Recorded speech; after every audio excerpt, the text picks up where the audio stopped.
It was an offseason that we will all remember. And in the final season of the Pac-12 as we know it, comes season 3 of the It Factory. It will be full of players that are on preseason watch lists, will be on future NFL draft lists.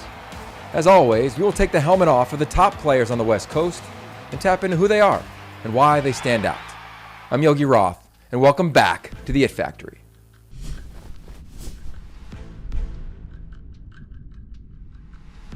Welcome back, or welcome to the It Factory. I'm your host, Yogi Roth, and you know what time it is. It's signing week time. Early signing day is coming up, but it feels as though it never really slows down. So we brought in the expert in all things high school recruiting, portal recruiting, coaching news, and just one of my favorite humans on planet Earth. Welcome back, Brandon Huffman from 24/7, the guru of all gurus. What's up, man? Yogi, whenever you give me an introduction like that, I don't even know how I'm supposed to respond. Like everything you said about me is you times infinity. Well, it's easy. I should say, our producer, TJ, gives me all the official titles. The executive director of so many amazing things. And of course, one of the top recruiting gurus in really the history of the game. I mean, I really look at you as not just an expert, but someone who has true mastery around this whole space. Before we get into the space, because I got a bunch of questions, I'm curious for you, like all of the ebbs and flows that have happened throughout your time from, SID at Azusa Pacific to now, the head of 24/7 and as a national recruiting expert. What do you think about where this sport is that we've grown to love so much in college football? You know, it's fascinating because when I first started covering recruiting in the early 2000s, I mean, you could call a kid once a month, and that might be too much. There was not enough information to even fill out a conversation.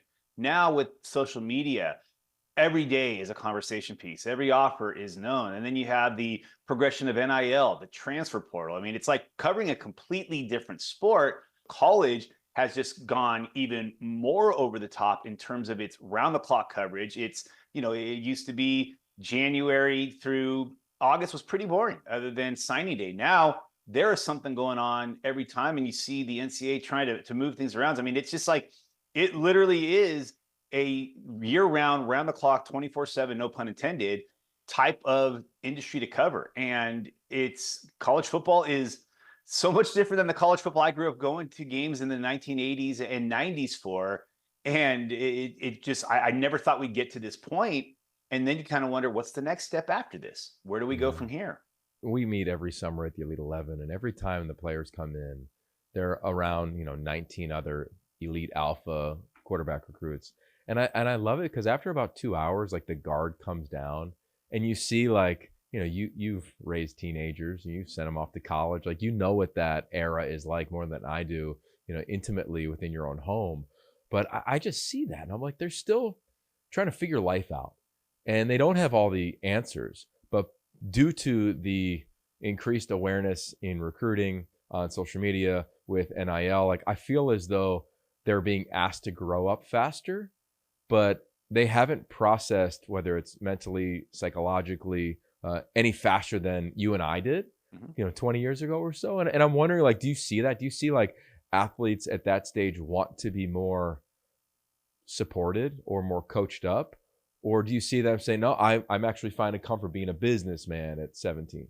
I would say that the businessman type guys are the top 2% of the guys that are going to sign. The top 5%, maybe it's trickling a little bit more because NIL is so prevalent with every school, that has the opportunity to give NIL. And you mentioned, these guys don't have all the answers, but they've got thousands of people that think that they do have the answer, telling them where they should go. And when you're a 16, 17-year-old kid, you want to be a people pleaser. So you have all these people telling you, come here, come to our school. And is that really the best fit for you? And that's why you're seeing so many guys go into the portal, because a lot of times the pick is not made for the best reason. And then you see the portal, guys are like, hey, I'm just going to focus on 2 or 3 schools this time. I'm not doing the 30 photo shoots and the 30 visits. And so there's a recalibration. But when you're 17 and you're throwing all this attention to them, but more importantly, you've got so many other factors. 20 years ago, you didn't have social media for these people to tell you. You had a chant maybe at the basketball game you went to on your official visit.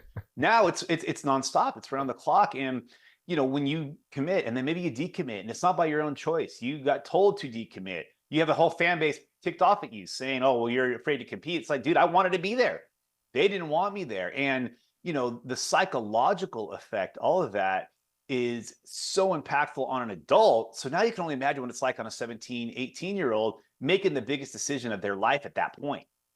Yeah. So I got some of the numbers after watching your Portal Palooza show, which was amazing, by the way, with everything you do with Adam Stanko and Ryan McGrady and company. The entries into the portal jumped 47% in the last 5 years. When you look at what happened this year, it's just dramatic in terms of the growth from a year ago.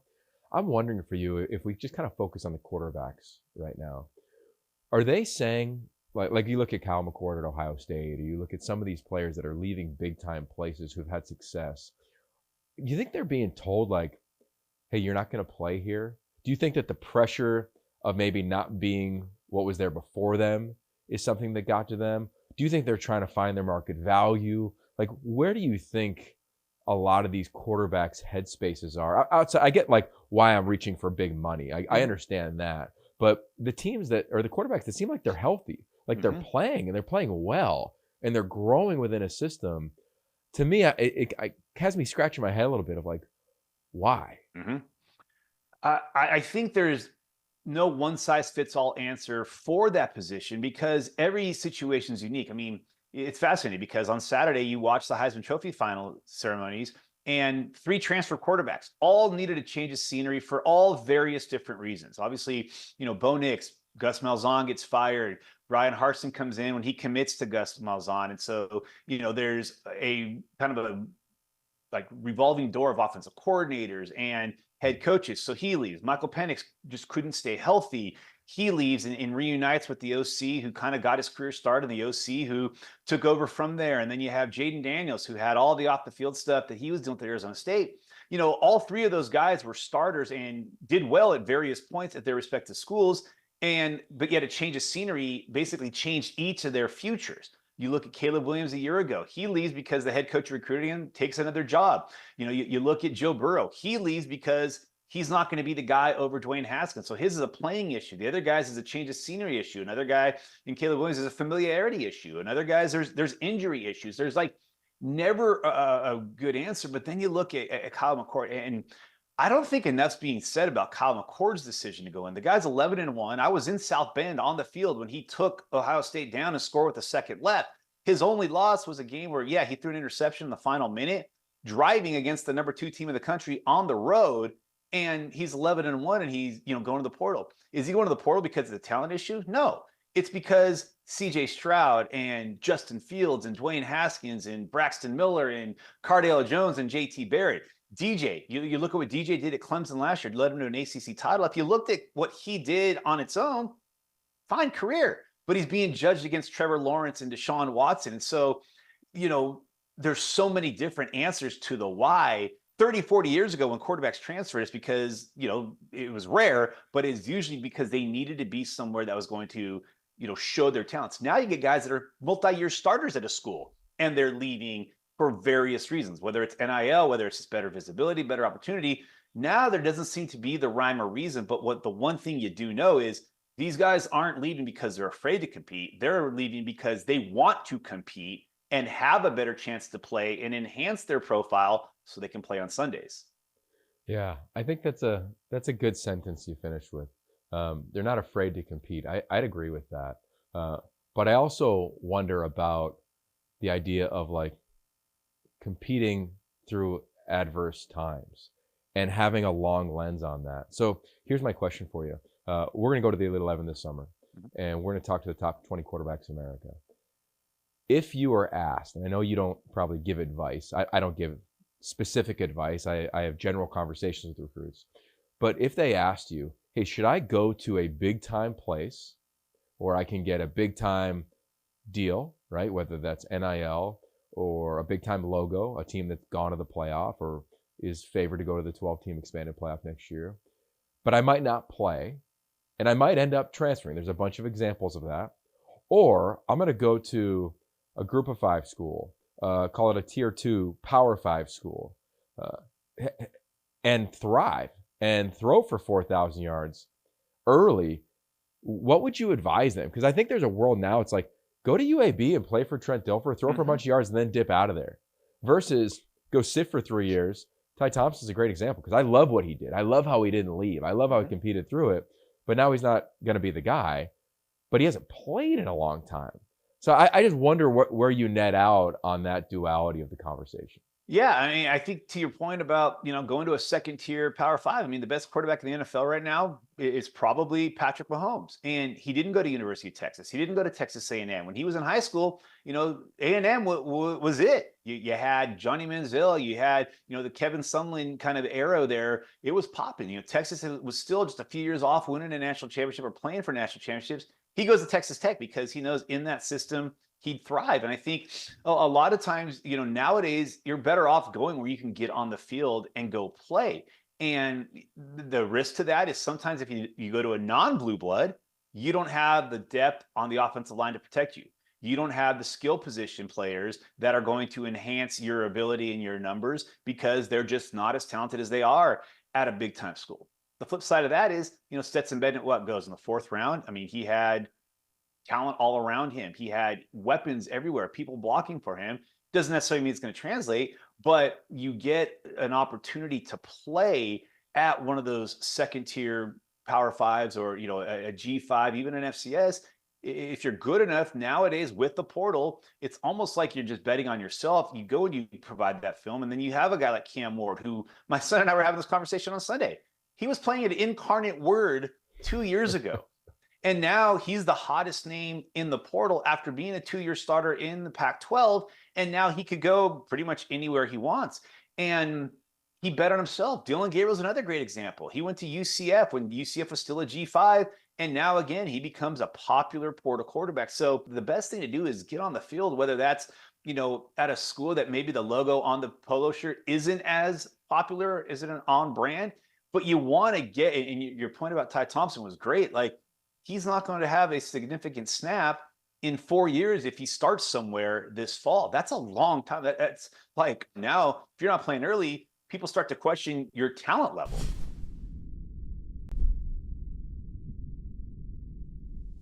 I'm curious, what do recruits say to you around the question of what matters most to them when they're choosing their college?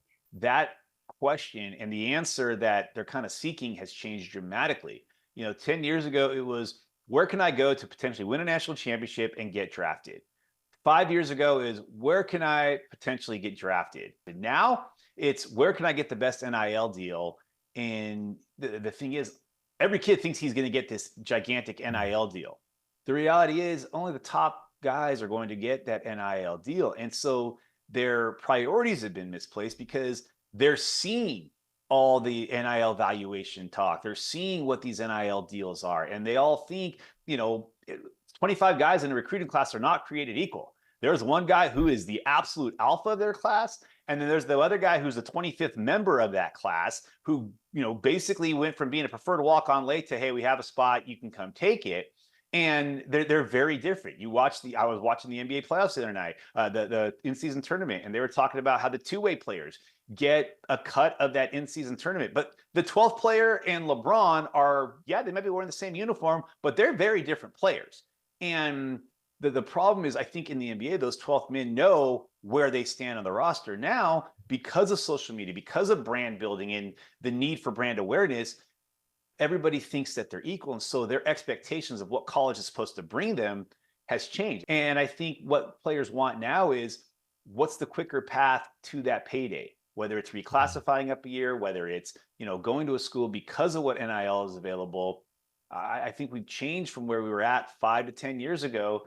And is that for the better? Is that for the worse? I still think it's too early to tell, but it's not necessarily a trend that anybody was really prepared for. Yeah. So last week, I don't know if you saw this, but we had this guy, Dr. Michael Gervais, on. He wrote this book, The First Rule of Mastery, Stop Worrying About What People Think of You. And his whole thing is FOPO, the fear of other people's opinions. You just referenced, why, guys are saying what matters most is often their NIL deal. How are they dealing with other people's opinions? Because I still go to the age of your son or a couple years older now, your brain hasn't even fully developed. Right. And you open yourself up to get paid, which I'm all down for. I love that part of NIL. I think there needs to be dramatic guardrails around it for obvious purposes.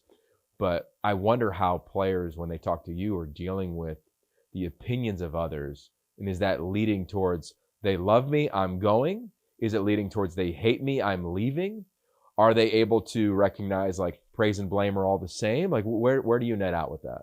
You know, it's fascinating. I always think back to Michael Jordan's Hall of Fame speech. And even there, here's the greatest player that's ever played the game. And all he's talking about is everybody that did him wrong and motivated him. Yeah, And, yeah, you know, you see it on the social media area. Oh, they all hated us. They all doubted us. It's like, if that gets you motivated to play this beautiful game of football, so be it. But not everybody hates you. There's a lot of people that support you. But if that's what it takes to motivate you, you know, that's where we're at. But I don't think criticism's as easy to take. And I'll be the first one to admit, you know, I'm an adult and criticism's still not easy to take for me. So now again, imagine you're 16, 17 years old and you've got the opinions of a bunch of people who you didn't know, who've never been there for you in the beginning, were never with you, you know, when you were becoming who you are, but only now that you could be a commodity for their school, do they care about you? I always joke that, you know, when fans say, oh, I can't believe this guy's rated so low. It's like a week ago, you didn't even know who that guy was. And now all of a sudden you're passionate about that. Where was that energy a week ago when he was a no-namer?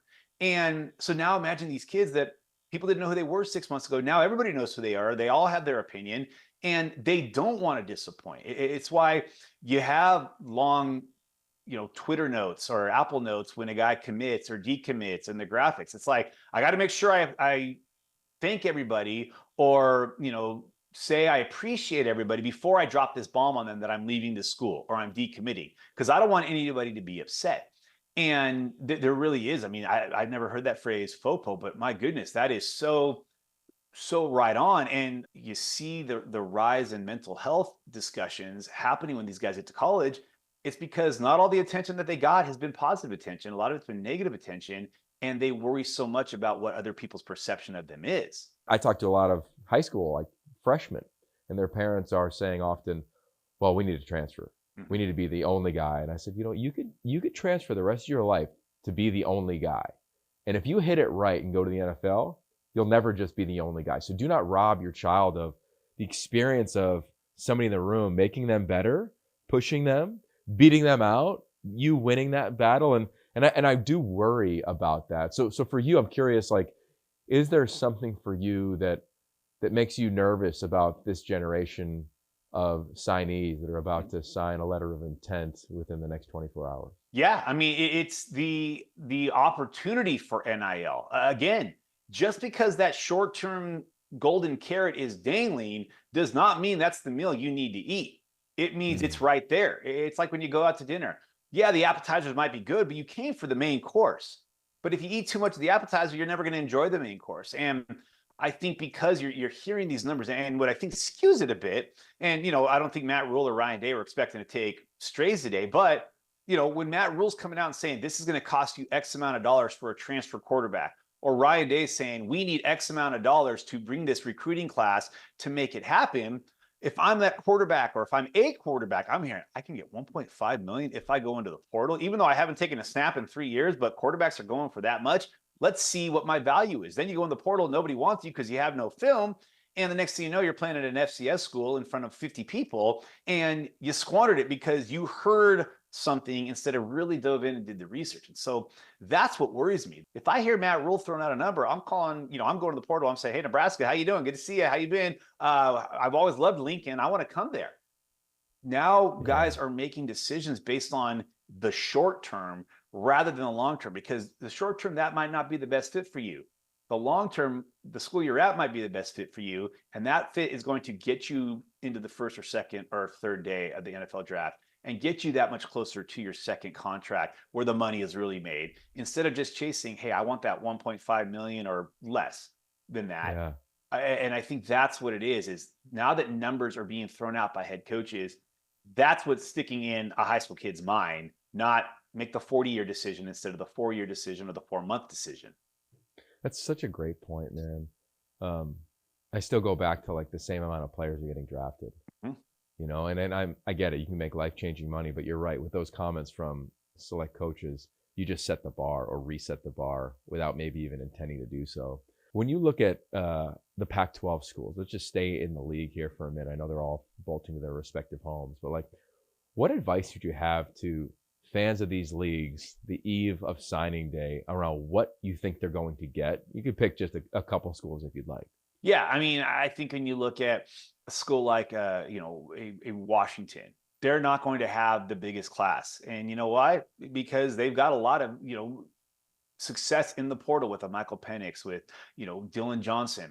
I think you look at the coaching. If you're Washington, don't worry about the lack of the size of your class. Worry about the fact that you've got a phenomenal head coach who all he's done is won at every stop he's been, and he's going to find the right parts to fit in to the puzzle. There's still some good young talent there that he's going to be able to mesh with those transfers. If you're Oregon, Dan Lanning is showing that it's not just about one specific position group. He's expanding all the different position groups and enhancing those positions. And then Washington State and Oregon State. I know right now seems the darkest, but you have coaches there that are committed to that program, to that community and that school. And I love the Trent Bray hire. I think that was just a phenomenal hire. And you could see in the passion and the love he has for his alma mater and being there and, bringing other guys back that have Oregon State ties. And I think, if you're everywhere in between, there's reasons for optimism. If you're an Arizona fan 2 years ago, you might have been like, who is Jedd Fisch? Now you're like, dude, we can never lose Jedd Fisch. This guy is potentially our Lute Olson, but on the football side of it. And, 2 years ago, Washington lost to Montana at home. Arizona lost to Northern Arizona on one game.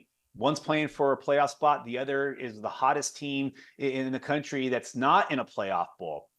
Football can turn around very quickly. You could be terrible one year and good within a year or two. So there's still reason to love this game and love those Saturdays, because now we're in a bit of an arms race, and now you don't have a choice but to be proactive. And I think each of these schools, for the most part, is being proactive and trying to get their program in the best stable footing. Stable footing. Colorado under Coach Prime, year two. Clearly, year one, they were much more competitive than they were the previous year. Where do you think they sit today heading into signing day? I mean, with the week that they've had in terms of the recruits that they've gotten to get a Jordan Seaton, I mean, that was big. And, again, whether they're taking negative publicity or positive publicity, there's publicity going to Boulder. It did not exist for the previous decade, save that magical 2016 season. And if you're Colorado, you're trending up. Yeah, the season ended a little bit rough, but you were the hottest thing in football in September. And while it went away in October, November, think about where you're at in those years where there was a 1-win season, a 2-win season. So I think Deion sees that there's certain position groups that have to be completely upgraded. And he's making a push to upgrade that because he now realizes, hey, we're trending the right way, but we're not there yet. So we got to get there. So I think there's still reason for optimism at Colorado. And I think year three of Travis Hunter in college is going to be his best year. And another year with Shedeur there, I think there's reason for Colorado fans to be excited about the direction that 24 may be taking them. All right, let's talk about direction. Avery Huffman Foundation. It's only been trending up. What you went through, no parent would ever want to, but you did it with such an inspirational tone, and I know you were inspired by your daughter Avery. Give us the update. How's the foundation going? It's unbelievable to watch from afar and read your letters and get the emails every week, man. We really appreciate how you've let us in to the world that you and your family have had to process. But I'm curious, what's the latest and how's the foundation going? 2023 has been a phenomenal year for the foundation. We went over the $1 million raise mark in 2023. And, coming off a post-COVID era, we didn't know if we'd ever get to that number. And yet the support 7 years after we established foundation has just grown in alarming ways. I mean, it's been so positive. We've been able to fund 2 different projects that are on the cutting edge worldwide. One is a lab at Stanford University where we immediately donated Avery's tumor to research, and it's been very valuable in their own research. And one of the lab assistants at Stanford started a lab at Seattle Children's Hospital in Seattle in our backyard.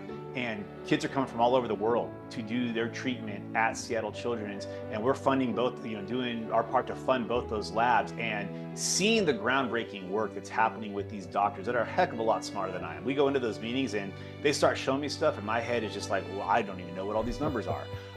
But they're saying the one takeaway from it is we're making progress. And I'm like, that's what I do understand. I don't understand science and chemistry and math, but I understand the words.